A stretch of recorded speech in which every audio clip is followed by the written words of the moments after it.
Hello, welcome to the series of talks A New Life with Rob Lightman. Hello, Rob Lightman. Hello, everyone. Hello, Nitsa. Hello. We invite you to join us in this series of talks. We've recently begun a series of talks about money, and we've talked about it from all kinds of aspects. And today, Rob Lightman, we'd like to focus on the matter of money and control.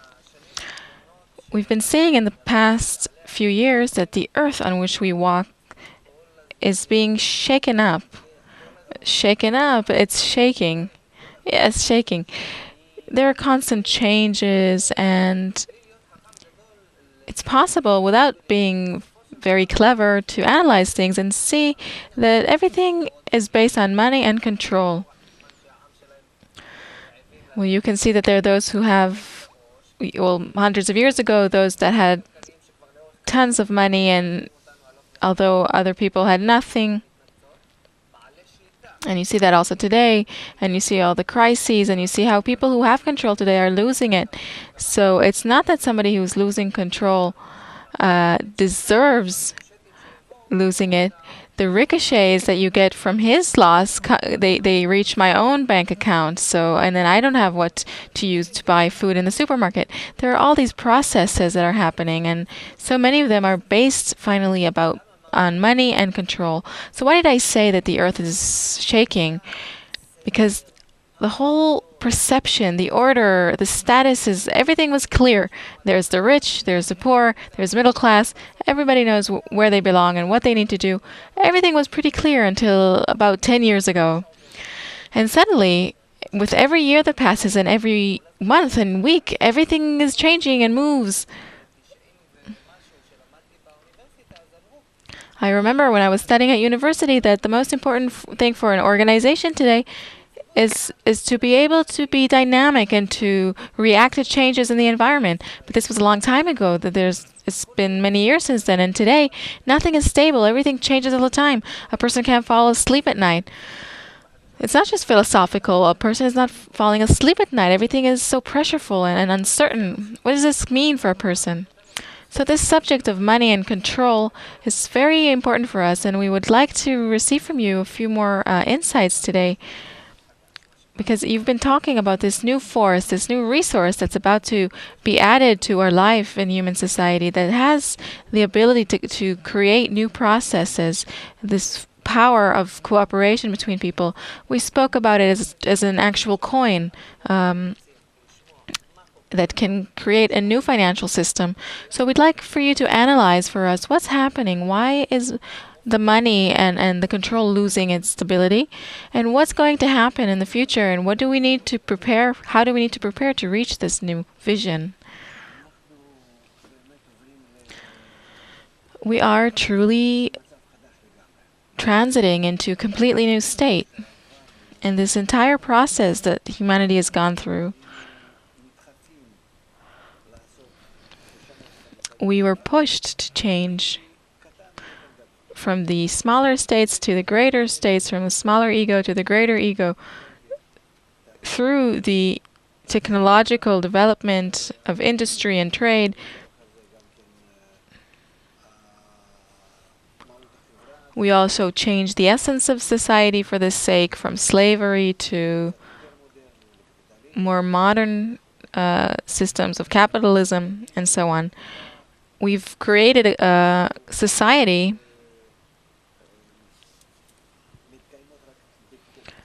when a long time ago, societies only existed thanks to power.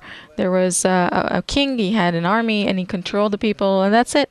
Whatever the king wanted, that's what everybody did. We saw that over time,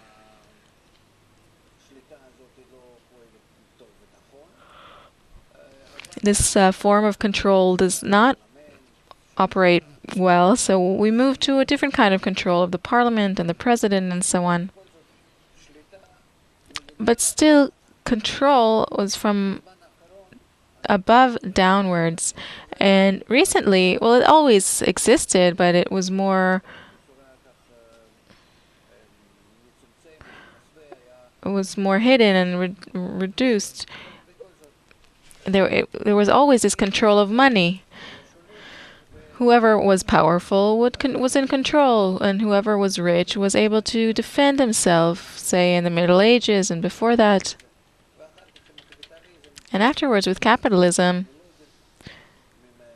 with the technological development from the 17th century and so on, money began to be the main force, and even the force of war and all the other ones. It was all a matter of money. So that in our times, this force of money, it's already become so mutated. We've lost the value of money. It's not money that has gold behind it or natural resources.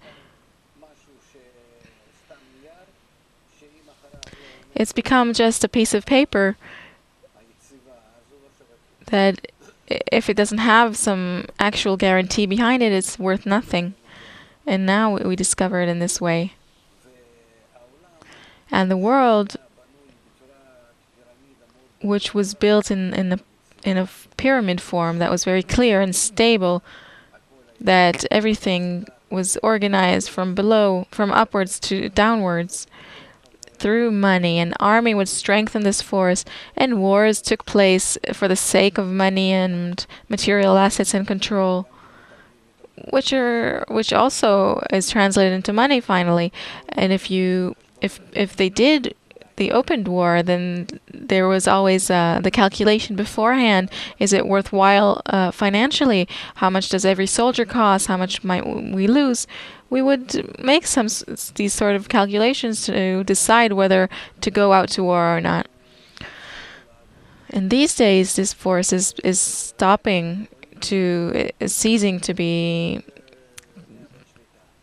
work, and everything is losing its grip, its control. The money is losing its control, and the coin itself is sometimes not worth more than the paper that it's printed on. From today till tomorrow, it can lose its entire value. And instead of $100, you'll be able to purchase what you can today buy with $1. So that's on one hand. And on the other hand,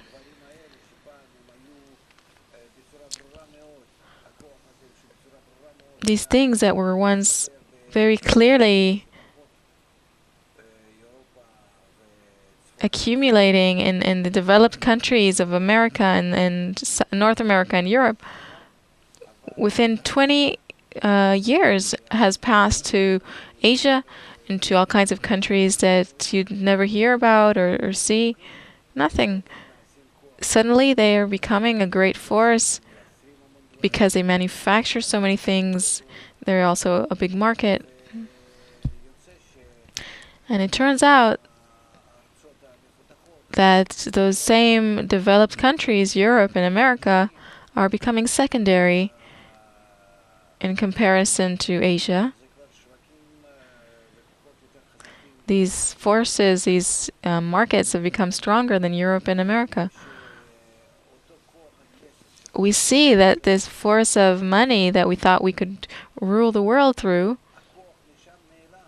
the power is gone from there, from the money itself. Because the system has changed. Each coin has a system. The army, which is the coin of force. How many stars and signs does each one have on their shoulders? How many medals does he have on his chest? He has a status in accordance to that, and then he's greater. He has more control over those who have less of these marks or markings. And if the army suddenly loses the force of its connection, then it doesn't matter who's greater or smaller, because there is no control anymore, even though he does have these markings or signs. And it's the same with money. We used to have a pyramid where it was clear who was big and who was small, and suddenly this pyramid doesn't exist so much. It becomes something amorphic. It's receiving a different form. And then that same force that was supposed to be in control in this pyramid that was just like in the army, it's not in control anymore because the system is becoming round. It's becoming integral, where everybody's equal, the small and great. We're all dependent on each other. And you can't control me because you're also dependent on me suddenly. Just like America is dependent on Asia or China or on Brazil and so on. Something has happened here. The world has become much more round. It's different in its in the way it's built, in its structure, and therefore we cannot run it the same way we did before. Those who used to run and rule the world, America and Europe, feel that it's escaping through their fingers, this control. And then we find ourselves in this problem that we might be standing before a world war because the desire of these people who used to have the force of the army and money, and they used to run the world. They knew how many warships they had, how many missiles, how many dollars. And today, even though they have these things, the system has changed. And now these rulers of the world are now thinking maybe through a world war we can bring back this new system to its old form. And then we'll be in control again. And this is what they're working towards. They've created this Arab Spring and all kinds of problems and actions in all kinds of places in the world, in Pakistan and Iran and all kinds of places. The war is unending. They enliven and awaken all these terrorist groups. It's a hidden war, but it exists all the time. And all of this in order to stop the disintegration of the world in their eyes, which is actually their own loss of control.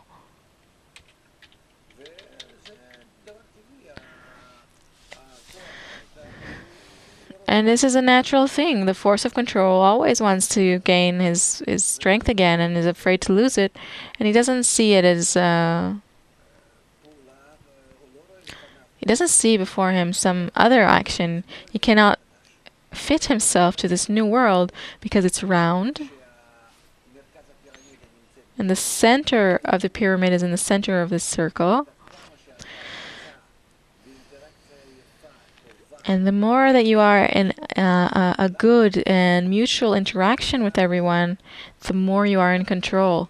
You control the force of connection, of participation, your integral participation in the global world, which is interconnected in all of its parts.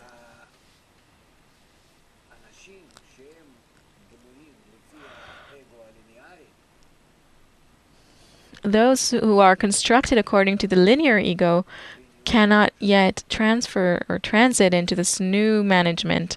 We need new people for this, with an internal structure that is new to this new way of thinking. This is what we need. This new feeling, a new emotion. The places of scrutiny, of concern, needs to be towards connection, because this is what the world can exist through, and then we'll be able to control it. We will be able to help it continue to exist, but otherwise not. We won't. And so these same forces or powers that were before in charge of the world and would run it by force of army and money, they are still powerful. It's a real control of arms through money, through army. But their time will finally be up, and it's not because their army is weak or because even their coin is getting weaker. That too, of course, but it's the systems of connection between people in human society. It's those that are changing. And it turns out that if you want to try and control a new system with an old force, it won't work. This new system cannot be run the same way that it was before.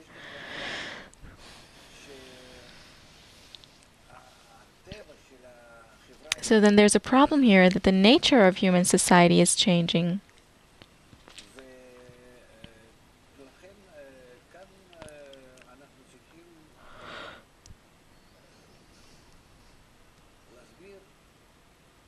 And so here we need to explain that this new system that has risen without asking us, it's the natural advancement, the evolution of human society that has reached the end of its egoistic evolution, individual evolution, and is now developing into the altruistic integral form that is new. And here it is demanded of us to change our perception, our thinking, the force of control. And what happens if we want to control today? What happens with us in order to ensure through this control an existence that will be normal, safe? We need to know the system itself beforehand, which began without asking us. And when we study it, we'll be able to see and learn what kind of form we need to receive in order to fit ourselves with the system to such an extent that we'll be able to survive in it. And perhaps not only survive like the primitive people who lived at the beginning of the previous system, the egoistic one, tens of thousands of years ago, the ones who came off the trees and the caves and began to develop. They saw that everything developed through the individual ego. The greater it was, the more successful. And they saw it, and they fitted themselves to this new system. And so they didn't make any they had all kinds of revolutions and changes and unifications. And now we need to see this new system that has arisen, which is a completely new age. And to fit man to this new system.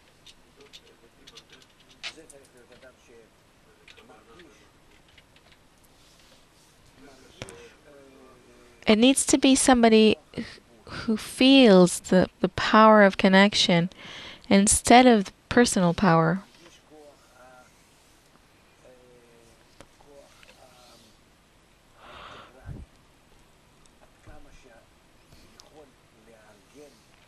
And feels the force of integrality is the more he can organize himself together with it, not below it, but equally with it.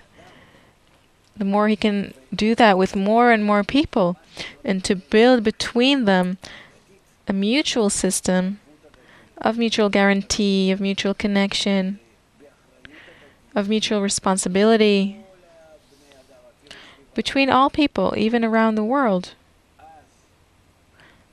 Then he will be in control. What does that mean, that he will be in control? Because he'll be just like everyone. It won't be him himself, but the people who will enter such a connection and get closer together, they will attain the force of control that is mutual for everyone. The pyramid form is over. The force of control will also be spread out between everybody all over this circle periphery, just like everybody will be connected to each other. So what will be in control and who will be in control? The force of nature that will exist in this connection between them and organizes the system in its integral form. They will feel it as the upper force that is in control in a good way for everyone. And this will be the security, and this will be the control, the upper control.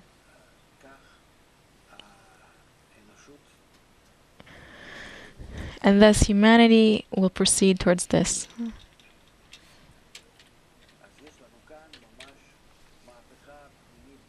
So here we have a very great internal revolution in the new values in comparison to the old values.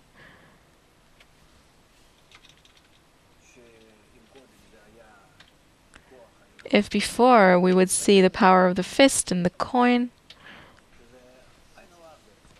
which is the same actually, then now then it used to be individualistic, private, and now it will be the power of connection,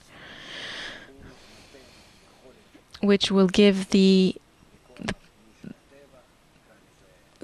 place and the possibility and power for the internal force of nature to be revealed. You can call it creator, you can call it God, you can call it the force of connection itself. It doesn't matter. But this is what will reign, will be in control. So there will be no control of one person over another, but the control of the upper force, which organizes the system in this way. And to the extent that we want to belong to the system as people, as human beings, we want to be part of it, then to that extent we discover this control. It passes from people and army and money to the force of nature. None else but him.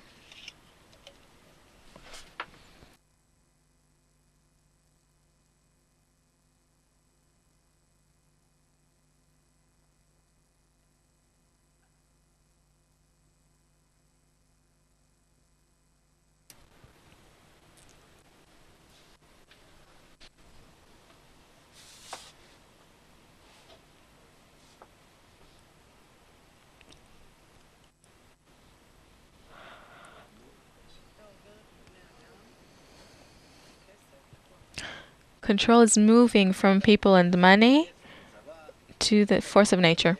Yes, from people, from money, from army, from all of these forms of control. It's all the ways in which people would advance themselves and encourage their own ego and thus develop. And now that the ego has become global, closed and dependent one on the other, it has no choice but to enter this unified form of connection between everyone and to clear the place in this connection to the control of the higher power. In this state in which nobody is in control except for the force of connection, the higher control is revealed. Well, you explained before that in order for one who thinks and feels in the same in the way that he felt before, that in relation to the structure of the old system, now he needs to begin to understand this new system, right? This new order that you've just described as a round system where the pyramid suddenly disappears and the center of the pyramid begins to be the center of the circle, as you defined. So first of all, I look at myself as a person. We as people, what is the first thing that I need to do? I need to understand this new system, to know how to adapt myself to it. How will this process happen in reality? I heard from you now that the system is going to change, the order will change, and I feel this happening in my life. But the question is, what do I need to do right now? Do I need to study this new system? What are its demands? Of course, yes. What are its demands towards me? Yes, and to take part in it.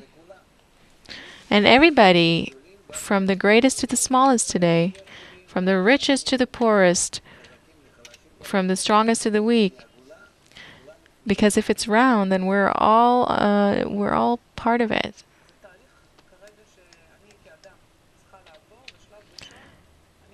We're all subject to it. So this process that you just talked about that I need to take part in, you've just illustrated the process of where I've come from and where I'm going. And this is a very general picture at the moment, that everything that you were used to before, with all its rules and all the principles, they're now going to change. How is it going to change? What's going to happen there? I have a big question mark. It's all going to be a round system. Yes, but now I have this big question mark in front of my eyes because I used to know this old system, this old order. I had a certain logic. My logic worked according to this order. Now I need to think differently, and I don't even know how. How do I think in a new way in relation to this new process, this new round form or system? What do I need to do? You need to also have the same circle in your mind and heart instead of a pyramid. Because today, you know, that's the pyramid. That's on the top, that's on the bottom. And all the time, throughout your life, you work according to that. Also in your mind and your heart, you have that same system of values. From the top to the bottom, in their importance of money, respect, control, pleasure, and everything. Always, everything entered this pyramid. You can take all of your passions and fears and anxieties, everything that you have inside you, your internal world, and put it inside this pyramid, and to give each and everything a number or place to illustrate, to draw it there inside of the pyramid. And suddenly you see, and also the entire world, not just your internal world, but also the external world, your dependency on this and that and that. Also in the pyramid. Or take a ruler, it's more easy, instead of a pyramid. A scale. Now there is no scale. The scale has become a circle.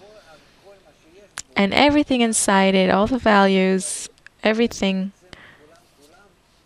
they're all actually spread out all over this circle as circles that are more or less important to you, but they're all actually, they all are drawn to the center, and closer they are to the center, the more chance they have to be fulfilled, because the circle signifies unity. From the most external, which is not so unified, until it becomes more and more reduced. What is the most internal circle? It's where the attributes and values become more and more mutual, thick, internal, concentrated, until it's all concentrated into one point. This is called as one man and one heart. The center. So this center, when you talk about its fulfillment, you remind me, in psychology there's something that's called the pyramid of desires of Abraham Maslow, of needs. It's a model that explains the impulse of man and how it's built, and it's really built according to the form of pyramid, and fulfillment is at the peak of this pyramid, and it's connected to what you said, that the center of the pyramid becomes the center of the circle, except before it was personal fulfillment and satisfaction. It was personal and social, because the society itself saw it in its way, that it's advancing to the peak, to the height. But now its peak was the center of all circles. What happens to all the other needs of a person? Where do they go? They're all fulfilled to the extent that he's in connection with others. To the extent of his connection. There is one parameter, the parameter of, like for money, the parameter is how connected I am with others. Are you connected to the extent of $100, $1,000, or let's talk about connection. One connection, two connection, three connections. I don't know how to call it. That's it. This is the measure, and then in accordance to that, I'm more powerful. I'm more secure. I'm more healthy. I fulfill myself more, and so on.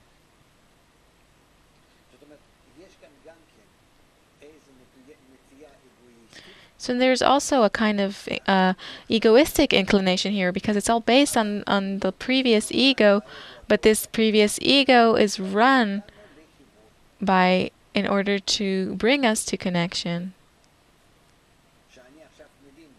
When I understand now in my egoistic previous mind that it's worthwhile for me to be above ego and bring ego itself, like by the ear, to connection with others and to bow down before this value, this concept of connection. So who are in control in this new world? That same power, the only power that is revealed, the power of unity. No, it's not the person. It's the force itself, the force of connection itself. And we are all equal in front of it. So now I'm trying to think, because this issue of control is a very strong motivator force in man. It motivated him to attain things, and now as well. How? How do I control? I control myself to bring myself to the safest, bestest place, the center of all circles. And then, for this sake, I cancel myself and want to be with everyone in a connected and equal way.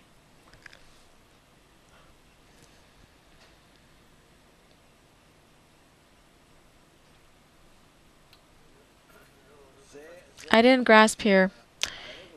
This is what's called that our previous ego is the one that especially leads us out of no choice, because it sees that otherwise it would just simply die, and it brings us to this new form. That's called that Pharaoh is actually he's actually helping the people of Israel to leave Egypt. Pharaoh brought the sons of Israel closer to our Father in the sky, as is written. So until a few years ago, all the systems and processes happened in quite a simple way. Everything was quite simple. Money, force. They defined an ability to control. And the systems ran in this way, in a certain way.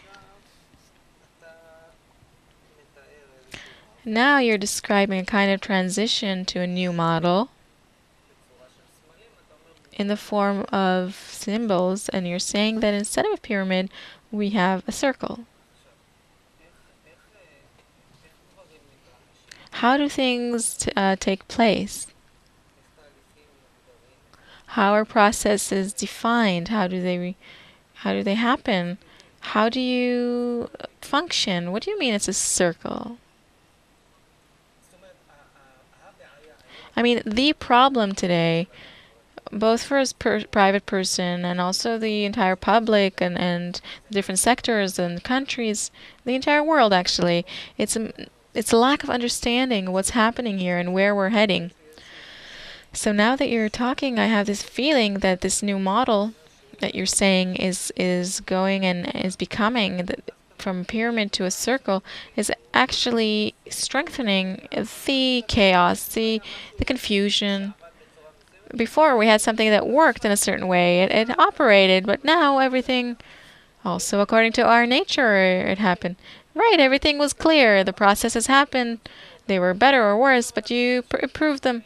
And now there are all these shaking ups, everything is being shaken up.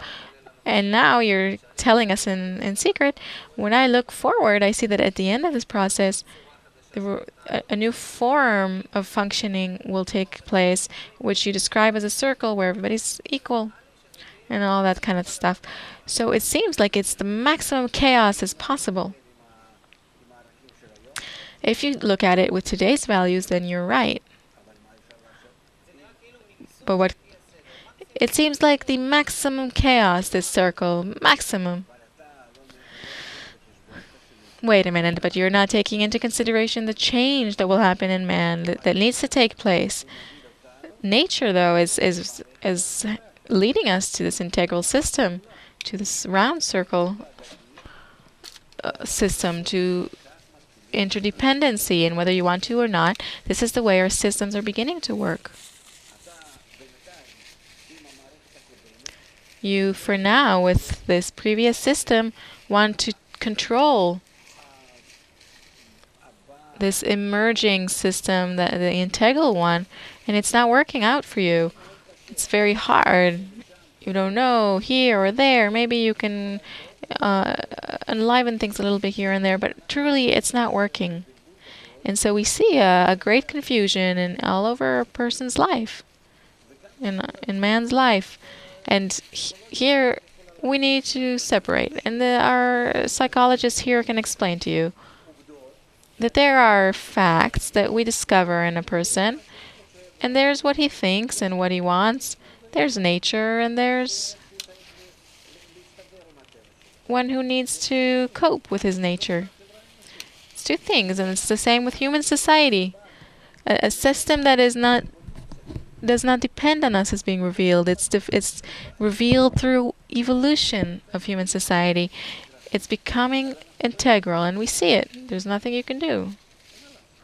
There's nothing you can do. But what can we do?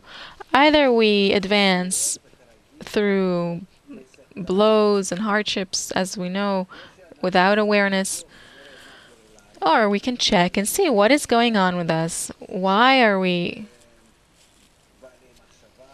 Because we have this ability to think and want and to criticize. We have free choice with which we can finally begin to use it.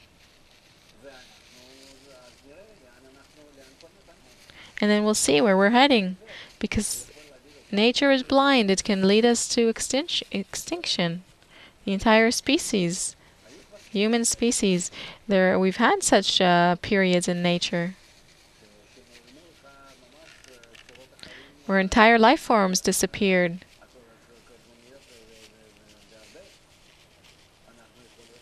The much more...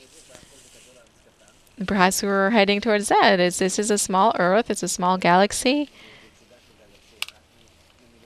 One of millions, so what? If you look at life in this way, in a philosophical way, then okay. But if it happens every day that you search for your food and security and health, then this already needs to be a different way of thinking. Not philosophical, but practical.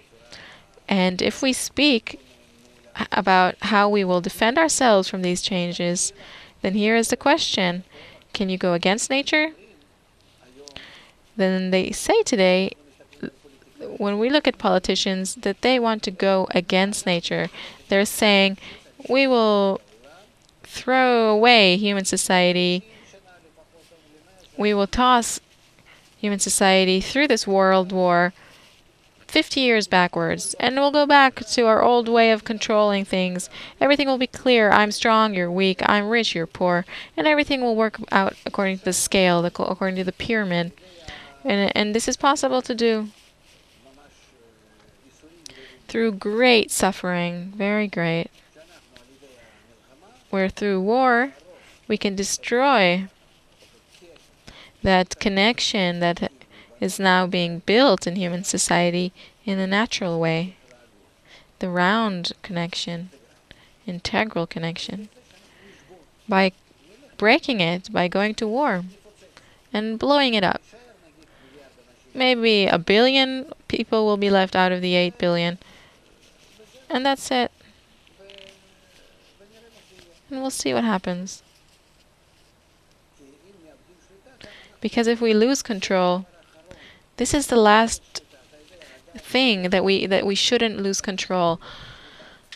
It's like when a person is beginning to lose control, to lose his mind, then he's willing to do anything, to kill, to burn, because he sees nothing in front of him. He doesn't know what to do. And here, intentionally, we know what war is. More or less, we can locate who are our enemies, who hates us, and who's closer or further. And when we make a selection, we clear away from those and from those.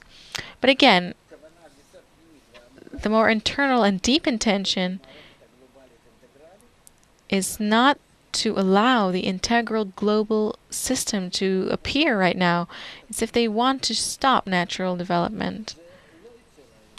They won't succeed in this, except for perhaps a few years of great suffering and problems. They won't gain much benefit from this. But I'm telling you that out of no choice, our ego is willing to work this way. And so there is a real advancement towards war, very great advancement, and that's on the one hand. And we already see all these processes, especially here in North Africa, from North Africa to China. That's on the one hand. On the other hand, if we go out and explain with advocacy, and we shouldn't think this is a small force, with advocacy of what is going on in the world.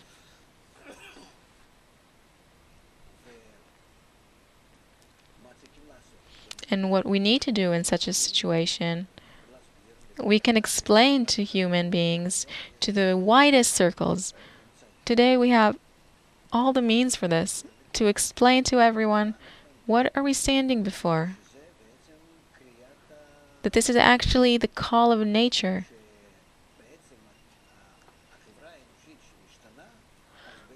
That the changes in human society are actually a calling from above. That for the first time in history, we now need to change ourselves, by ourselves.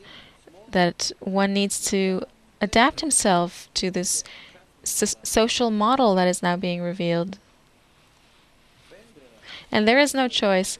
Well, you can stop it through wars, through all kinds of things, but the plan is a plan, and it must be executed. In nature, in human society, inside of our genes, inside of our hormones, inside of all of our reshimot, when we develop according to a certain order, a certain process. So in this process, in this very process, we've reached the end of the linear development.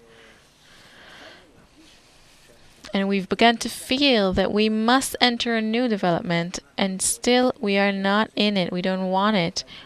We have still, perhaps for 100 years, a little less, let's say, we are already resisting it. Especially since the end of the Second World War. Resisting unity. Actively. We've created the two camps of Russia and America. We made all kinds of exercises with uniting Europe and Asia, and all kinds of unifications of G8, UNESCO. This doesn't work. Because this is all, it's corrections that are external. We need to begin to change ourselves for each one and each country and everyone to begin to be connected to one another in a circle equally.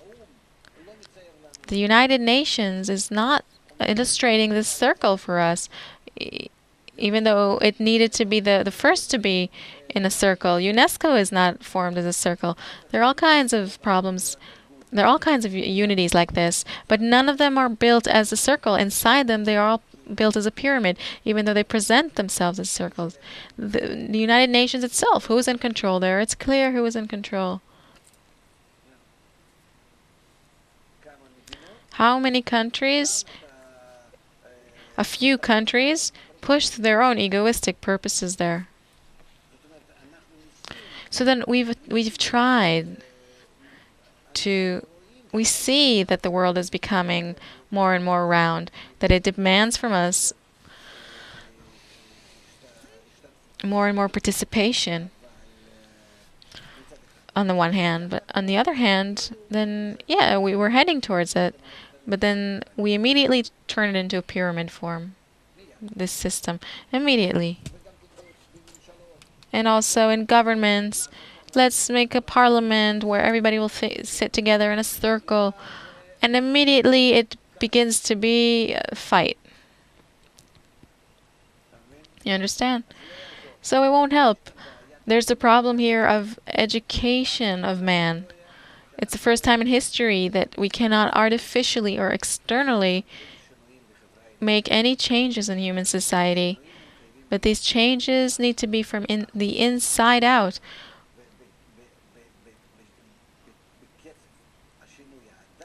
And the rate of change of man needs to bring to the change in society and to the change in countries and in their and the way that they run themselves from inside out, from the internal policy to the external one. And therefore this approach is new. We need to build the round man, round thinking. So the more round a person is, the more he will feel and think and understand how it's right, how it's good to, how he'll be able to take care of himself in the world. This will be the coin, it will be the value, the extent of his correction. This is the power. This is the money. It's the kisuf, the longing by which he, the covering by which he covers his ego, what we call the screen, by which he raises himself above his ego. And this is the new power, because in an integral system, you don't have another force by which you are sure or certain that you understand, that you can bestow, that you are in control in the field.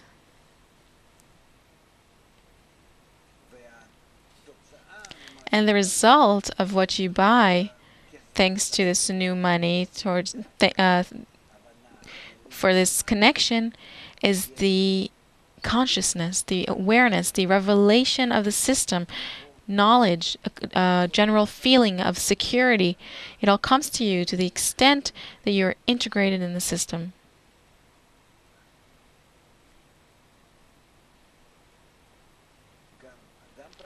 Both the private man and also states and the entire humanity.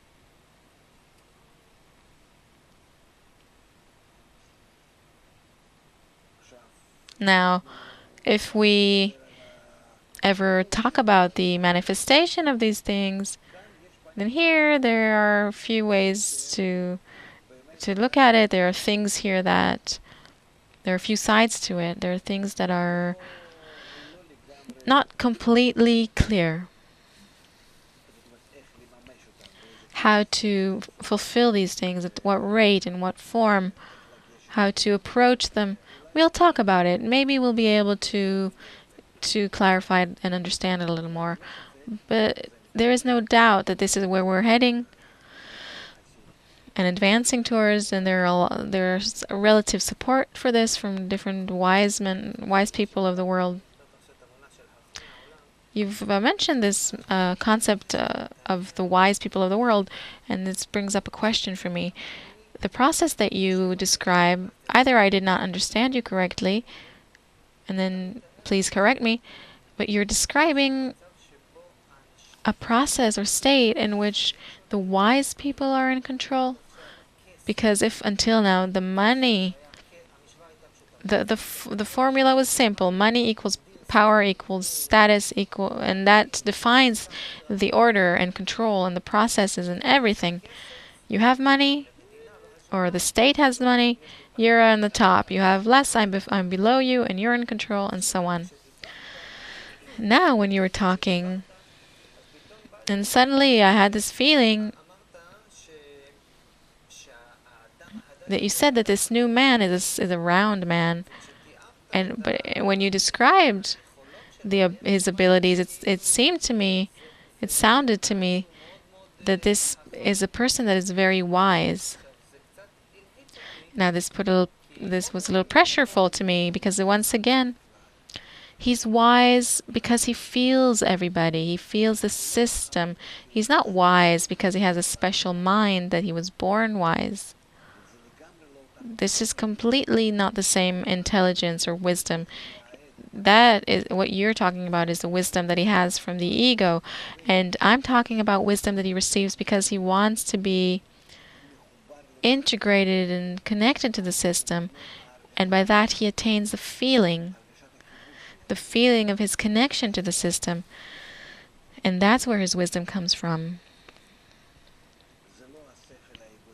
It's not the linear egoistic mind. It's a completely different and integral mind. It's a round mind, which each and every one can attain to the extent that his heart is connected to the system.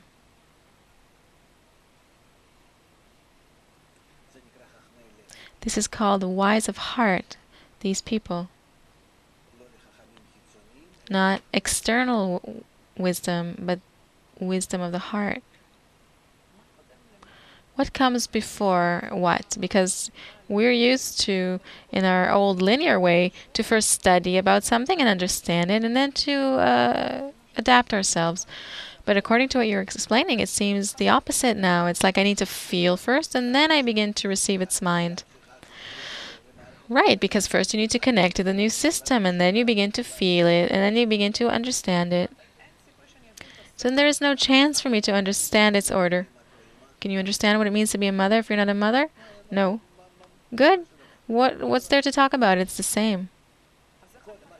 First, it's the feeling. First in everything. Also in the ego, even in the ego. First, it's the feeling, and then understanding of what it is that I feel. Because our matter, our material, is the will to receive.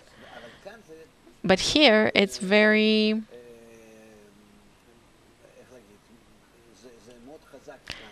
powerful here and necessary, mandatory. It's a condition, because here, it's a system that I don't know, and I first need to enter it and to be within it. And because I enter it, then I begin to study it. And if I'm not inside it emotionally, then I have no understanding in it. And therefore, this is the problem with all of the managers today, that they don't feel this new system, and then they're helpless. They want to break everything. They want to go back 50 years using or through a world war, and whatever happens, happens. But at least we'll be in control. We have bunkers under the earth, places of hiding. We'll create a war, and afterwards we'll see a new world. The new world will be like the old one, which we know how to run. You talked about the problem of all the managers, and suddenly I had an idea that if I have an organization or company, or maybe I even have a chain of companies, and I have a lot of control, and I want to receive services of strategy, because I understand that my old strategies were based on the pyramid world, which don't work anymore. On the other hand, I don't know how to read the new map. It's not clear to me at all. But maybe I can. Let's say I would like to buy your services as a new strategic advisor. What would you tell me?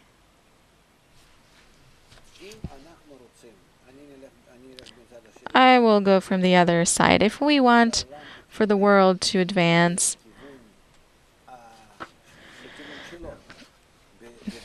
in its own direction through peace and not through war, then we need to pour out for the entire world this understanding, this knowing of what is before us, where we're heading, and how much mutual guarantee is needed and is commanded by nature, and for everybody to know. And it needs to be the property of all. And by this connection being revealed in reality from day to day, and we will all need to study the billions of people all over the world, then we, through this internal system of connection, will be able to put in the heads of those managers that it's possible to do it differently. Otherwise, they won't accept it. Externally, if I approach them as some sort of agent from an educational firm or something, they won't hear it. They won't want to. They won't be able to. They'll go in the path of war, only on the condition that through the internal system, if we influence them with these thoughts, they will change their thoughts. Because the system will be unified and round, and as it's being revealed now, only in this way do I have an access to their mind and heart, even if they don't want it.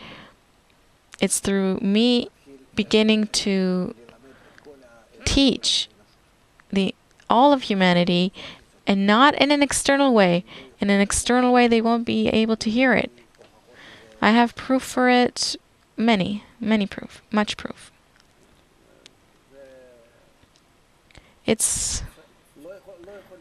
They're not able to hear it.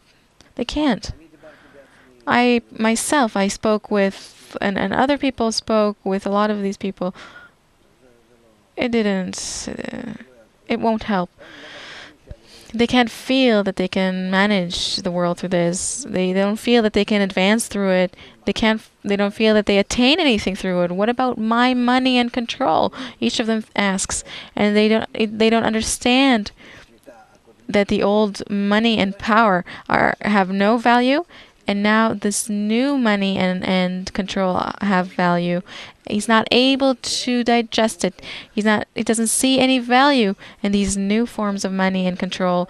When I bring it to him now, he looks at it, and even for free, he doesn't want to take it. And you want me to replace what I have for that?